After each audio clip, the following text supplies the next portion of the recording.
Welcome back to Rampage TV. Although we thought we were going to get a Zamboni break halfway through the game, they went ahead and did the ice here at the end of the first period. We're joined in the booth for our Zamboni break interview by the state coach and official-in-chief. I always get that wrong when I say coach-in-chief. Rob Coggin. He runs the officials here in Colorado. Was on the ice for a 16U game, just did a heck of a job keeping that game under control. Rob, thanks for joining us. Let's talk about that last game a little bit in terms of what you saw out there and talk about what you did to kind of maintain control. It looked like a couple times that game could have gone south pretty quick. You know, that was an interesting game because it started off, the first period was very clean. Players were turning away from things, doing everything USA Hockey wants with the new checking guidelines. Everything's playing the puck. Things start to get chippier though when you get later in the game, especially in a tighter game, and so that's what we saw. And there's game management out there. You're talking to players, you're talking to coaches, kind of keep the lid on the puck. Yeah, I saw you talking to the players, talking to the coaches, very positive. Just let them know, hey, skate away. There's no need for any extracurricular stuff after the whistle. Let's talk about the new checking rules. Obviously, USA Hockey trying to take the killer checks out of the game, the head hits, trying to bring this game to what we call, I suppose, the new school approach, right? Puck possession. Let's talk about checking. What are you looking for officiating some of these high-level Tier 1 games? So the main thing we're looking for here is what's the intent of the player? Is it the player to make a play on the puck and then have body contact as part of that? Or is the intent stick up, head up, no attention to the puck whatsoever, I'm just going to hit this guy? And it's also, okay, does the player have an opportunity after the play is made? The opponent has possession, they make a play with the puck, do they have an opportunity to turn away and not make a hit, or is that hit already in progress? Yeah. And a couple times, I had one in that 16s game where it was a little late. It wasn't a great time for a penalty, and it wasn't one that needed to go. So it gave me an opportunity to talk to the player instead. So I went up by the bench and I'm like, hey, Seven, that's a little bit late on that one. Can you peel away next time? He's like, well, I'm just finishing my check. Well, the problem with that, and I understand what he's saying, but that's old school mentality at this point. That's 2 years old. There's no more finishing your check. Yes. There is, if your check is already in process, then you go ahead and finish through the play. But if you have the opportunity to minimize that contact, that's what we're looking for you to do. Yeah, there's a couple clips that USA Hockey's put out. I know I run the Level 1 clinics, or help teach some of the Level 1 clinics. We also did a lot of coaching training here at the Rampage. We did a checking clinic for our coaches last week, and there's two clips that stand out. One was from the OHL. It was a forecheck play where the guy went in, made no attempt to play the puck, just crushed the defenseman.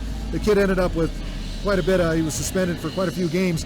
And then there was a follow-up clip by by Lucic from Calgary. Almost the same identical play, puck's in the corner. He skates after the Red Wing player, goes stick on puck, uses his shoulder to squeeze the player off, gains possession, and ends up getting an assist. And I think that's kind of that where Lucic could have went in maybe 10 years ago. He would have gone in to just clean up on that defenseman. But even at the NHL, we're seeing some of these rules really change the game. Absolutely, and that's what they're trying to do. It really is a paradigm shift. They're trying to change the game. They're trying to get the concept of, I'm just going to go take somebody's head off, to I'm going to play the puck. And then hockey's a physical sport, so at the speed and size of the players, even at the U16 level, those kids are fast, they're big. There's going to be considerable body contact. There's going to be body checking, and that's okay. But what they're trying to do is minimize that. Just, I'm going to take your head off, and remind players, hey, look, the first focus has to be on the puck. Stick on puck, then make your play. Yeah. Well, certainly we're seeing it in this game. A couple penalties called. The right calls. This last one here, a big forecheck on Worst after the play, kind of went high. Simple call. What's the differentiation? We saw in that last game, Mofield had a big hit, and he got a 2 and a 10.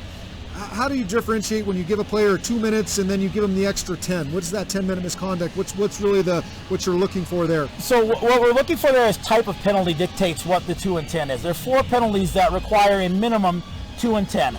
Head contact, checking from behind, boarding, and charging. Those are the 4. So if it rises to that level, now obviously there are times when you might be able to label one of those a cross check or an elbow or something else. So you're looking for proximity to boards, you're looking for danger, you're looking for what's the potential for that to cause injury.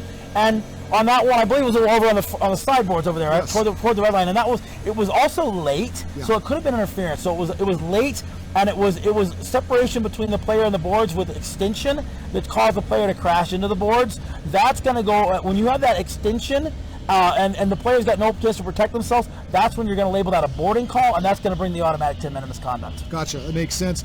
The old days are long past. I remember when I coached midget AAA hockey 20 years ago, we would teach our kids to fight. Yeah. Went to the USHL, and you would recruit kids to fight, and you needed fighters on your team. Certainly, we're not seeing that.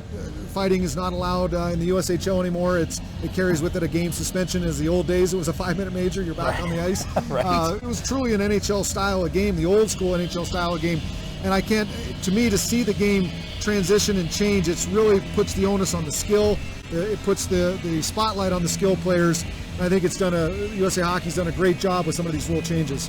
And Sean, you got to look at it too. Even the NHL is like that. Yeah. The NHL 20 years ago had the guy on the end of the bench that was just there to fight, and just there to protect. McSorley was there just to protect Gretzky. So what we have now is in the NHL, you still have your enforcers, but they're guys that are skill players. Yeah. They can still put the puck in the net. They can still make the assist, and they can still play the defense. It's not the guy that you're burying on the end of the bench and only bringing him out on the enforcement. Yeah. The old days are gone, which is great to see. It's I was talking to Lou Verrill, Hockey Hall of Fame legend, and of course, he was trained by Anatoly Tarasov, the father of Soviet hockey. You talk to Lou, and Lou would tell you that Tarasov would be thrilled. This is exactly what he envisioned the game to look like when he brought out that flowing puck possession style of play. I know when the Russians came over here and played Canada in the early days, they were pretty blown away by the physicality. And so I think we really see how the game's evolved. It's for the best in this game, and hopefully it keeps some of the great players playing for a lot longer, maintaining their careers without the head injuries. Yeah, you're absolutely right. And Louis is a gem, right? I mean, he's absolutely one of the gems of U.S. hockey right now. We're lucky to have him around our area. But he's absolutely right, and that's what they try to change. And it's a change that's been forced by the concussion issues. And quite frankly, it's a change that's been forced by parents not wanting their kids to get hurt and putting them into sports that they're going to get hurt. Now, hockey, you're going to have injuries, right? Like the nature of the game is the speed of the game, the size and skill of the players. You're not going to be able to avoid that, but what we can do is we can try to minimize those things and limit them to things that are naturally occurring parts of the game, and not things that occur because of things that shouldn't happen in the game, that are the dangerous type of things that we're trying to eliminate. Yeah, absolutely. Well, we'll go ahead and wrap this up, Rob. I can't thank you enough for coming in and sharing your insight. Congratulations on a job well done and getting this state on track.